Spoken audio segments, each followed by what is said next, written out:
Welcome to మెగానెన్ TV. ప్రాణాపాయ స్థితికి దారితీసే అరుదైన అయోరిటిక్ టియర్ సమస్యతో బాధపడుతున్న 36 సంవత్సరాల రోగికి విజయవంతంగా చికిత్స అందించి క్యాపిటల్ హాస్పిటల్స్ వైద్య బృందం పునర్జన్మనిచ్చింది.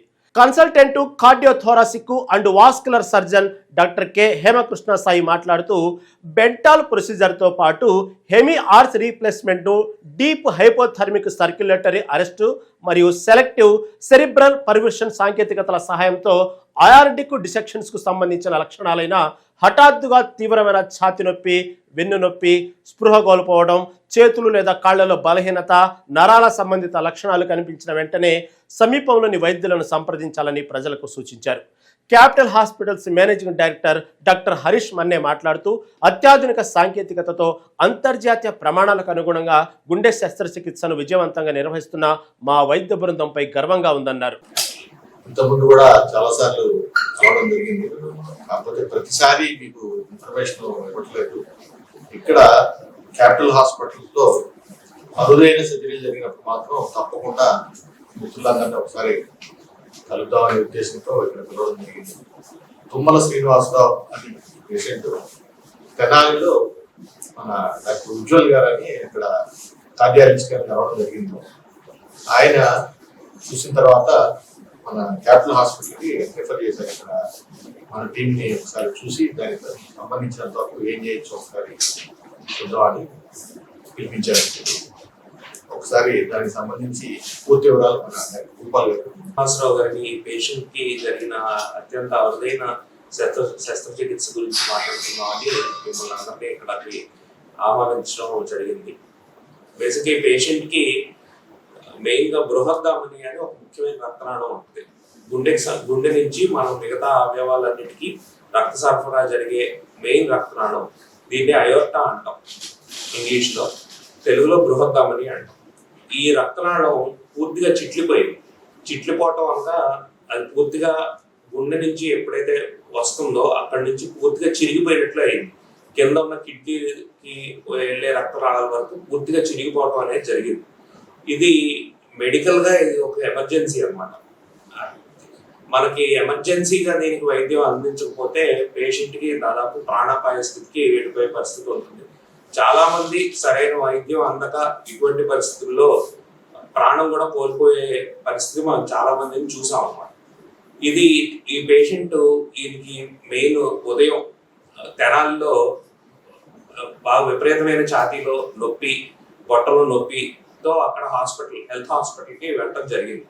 అక్కడ కార్డియాలజిస్టు ఇమీడియట్ గా దీన్ని సస్పెక్ట్ చేసి, అంటే ఈ ప్రాబ్లం అయి ఉండొచ్చు అని ఆయన సస్పెక్ట్ చేసి మెరుగైన వైద్యం కోసం క్యాపిటల్ హాస్పిటల్కి పంపించడం జరిగింది. ఇక్కడ మనం ఇమీడియట్ గా మన దానికి తగ్గ టెస్ట్లు అవి చేసి ఇలా బృహద్ధామని అనేది పూర్తిగా చిట్లిపోయింది, అయోర్టిక్ డైసెక్షన్ అని మెడికల్ టెర్మినాలజీలో మనం దీన్ని అంటాం. ఈ అయోర్టిక్ డైసెక్షన్ వచ్చింది అని దీన్ని ఐడెంటిఫై చేయడం జరిగింది. మనం కంప్లీట్ గా ఒక డయాగ్నోసిస్ కి రావడం జరిగింది.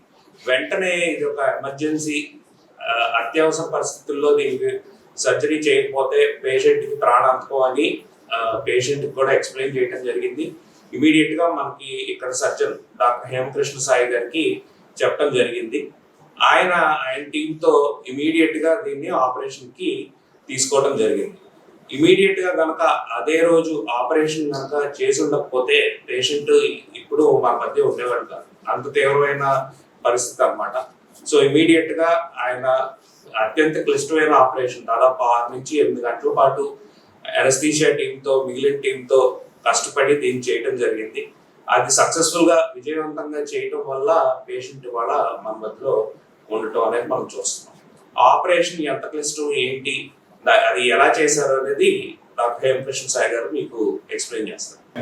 హేమకృష్ణ కడియాల, ఇక్కడ కన్సల్టెంట్ కార్డియాలజిస్ట్ సర్జన్గా క్యాపిటల్ హాస్పిటల్లో ఉన్నాను. మనం ఇంతకుముందు కూడా చాలాసార్లు కలిసాం, వేరే సర్జరీస్ గురించి మనం డిస్కస్ చేసినప్పుడు. ఇప్పుడు ఇవాళ మనం మాట్లాడేది తుమ్మల శ్రీనివాస్ గారు, 36 year old మేల్ పేషెంట్. ఆయనకి అయోర్టిక్ డైసెక్షన్ అని ఒక అత్యధికమైన ఒక మెడికల్ ఎమర్జెన్సీ సిచ్యువేషన్. అది బేసికల్ ఏమవుతుందంటే, మనకి గుండె నుంచి రక్త సరఫరా చేసే ట్యూబ్ ఇట్లా ఉంటుంది. సో ఇది గుండె నుంచి రక్త సరఫరా చేసే ట్యూబ్ ఇట్లా ఉంటుంది. దీంట్లో మీరు చూస్తే ఒక చీలికలాగా వచ్చేసింది. దీన్ని మీరు గమనిస్తే దీని అయోటిక్ డైసెక్షన్ అంటాం. సో గుండె నుంచి రక్తం బాడీ మొత్తానికి రావాలి అంటే అన్ని అవయవాలకి రక్త సరఫరా అనేది జరగాలి. కానీ లోపల ఆ ట్యూబ్ పగిలినప్పుడు కొన్ని అవయవాలకు రక్తం అందుతుంది, కొన్ని అవయవాలకు రక్తం అందదు. సో ఇటువంటి పరిస్థితి ఉంటుంది. సో ఇట్లాంటి పరిస్థితి ఉన్నప్పుడు రక్త సరఫరా లేని అవయవాలు ఒకటొకటిగా చచ్చిపడిపోయే ప్రమాదం కూడా ఉంటుంది. ఒకసారి కాళ్ళు అవ్వచ్చు, చేతులు అవ్వచ్చు, లేదా ఒకసారి ఒక కిడ్నీ పనిచేయడం, ఒక కిడ్నీ పనిచేయకపోవడం, ఒక్కొక్కసారి మెదడుకి రక్త సరఫరా చేసే నరాల్లో కూడా చిట్టులు రావడం, అది మెదడుకి రక్త సరఫరా అందకపోవడం, పారాలసిస్ రావడం, ఇట్లాంటి ప్రమాదాలు కూడా ఉంటాయి. సో దీనికి ఒకటే ట్రీట్మెంట్ అండి. దీన్ని మెడిసిన్ ద్వారానో లేదా వేరే రకంగానో ట్రీట్ చేసే అవకాశం లేదు. దీనికి అయోటిక్ డైసెక్షన్కి డెంటాల్ ఆపరేషన్ అని ఒక ఆపరేషన్తో పాటు హెమియార్చ్ రీప్లేస్మెంట్ అని ఒక ఎక్స్టెన్సివ్ సర్జరీ, అంటే దాదాపు one of the most complicated heart సర్జరీస్లో one of the most complicated సర్జరీని చేసి మనం చేయటం జరిగింది. ఇప్పుడు ఏం చేసాము అంటే బేసికలీ ఈ ఇమేజ్ చూస్తే మీకు అర్థమవుతుందండి. ఈ ఇమేజ్లో ఆయనకు ఉండేటువంటి వాల్వ్ మార్చాం, కొరోనరీ ఆర్టరీస్ రీఇంప్లాంట్ చేసాం. అది కాకుండా హెమియార్చ్ రీప్లేస్మెంట్ పూర్తి చేసాం. అంటే ఈ మెడ నరాలకి రక్త సరఫరా వెళ్ళే వరకు కూడా ఈ ట్యూబ్ మొత్తాన్ని మార్చడం జరిగింది. సో ఫైనల్ అవుట్కమ్ అనేది మీకు ఇట్లా ఉంటుందండి. నార్మల్గా ఈ వాల్వ్తో పాటు ఈ ట్యూబ్ అనేది మార్కెట్లో మనకి రెడీమేడ్గా దొరుకుతుంది. కాకపోతే దాని కాస్ట్ ఎక్కువ ఉండటం, మనకి అవైలబుల్గా లేకపోవడం వల్ల ఈ వాల్వ్ని ఈ ట్యూబ్ని కూడా మనమే కుట్లతో రెడీమేడ్గా హ్యాండ్ సూన్ గ్రాఫ్ట్ అంటాం. సో వాల్వ్ తీసుకొని ట్యూబ్ తీసుకొని మనమే తయారు చేసుకొని ఆపరేషన్కి వాడటం జరిగింది.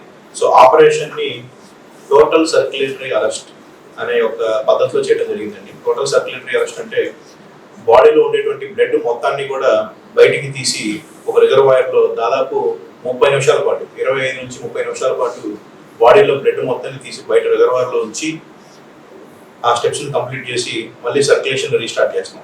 అంటే literally there is no circulation in the body for almost 25 minutes.